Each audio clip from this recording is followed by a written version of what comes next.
பொண்ணு இருக்கும் function vlog பார்க்கலாமா? இட்ஸ் எபிசோட் 4 ஆஃப் மை தம்பி கல்யாணம். நிறைய ஃபங்க்ஷன் vlog இருக்குது. ஸோ மறக்காமல் செக் அவுட் பண்ணுங்கள். பையன் வீட்டு சைடில் இருந்து கல்யாணத்துக்கான தாலிக்கு கோல்டு உருக்கி கொடுப்பாங்க. இதுதான் ஓவரால் ஃபங்க்ஷன் கான்செப்ட். அதே மாதிரி அன்றைக்கி நல்ல நேரம் பார்த்து பொண்ணு வீட்டு சைடில் இருந்து ரிலேட்டிவ்ஸ் எல்லாருமே வந்தாங்க. பையன் வீட்டு சைட்லேருந்து நாங்கள் பொண்ணுக்கு தாலி பண்ணுறதுக்கு கோல்டு கொடுத்து அதை ஆசாரி வச்சு உருக்கி பொண்ணை எல்லார்கிட்ட ஆசீர்வாதம் வாங்கி அதை தாலி பண்ணுறதுக்கு கொடுத்தாச்சு. ஃபங்க்ஷனை நல்லா முடிஞ்சு நல்லபடியாக எல்லோரும் சாப்பிட்டுட்டு வீட்டுக்கு போயாச்சு. இதுதான் ஃபஸ்ட் டைம் நானும் இந்த ஃபங்க்ஷனை லைவாக எக்ஸ்பீரியன்ஸ் பண்ணுறது.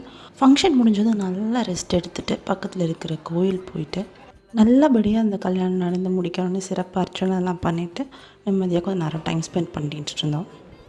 உங்களோட ஃபங்க்ஷன்ஸ்க்கு நீங்கள் போன ஃபங்க்ஷனுக்கு இந்த மாதிரி பொண்ணு இருக்கிற விழாவில் நடந்ததா? உங்கள் சைடு எப்படி நடக்கும் அப்படின்றதெல்லாம் கமெண்ட்டில் சொல்லுங்கள். நெக்ஸ்ட் vlogல பார்க்கலாம்.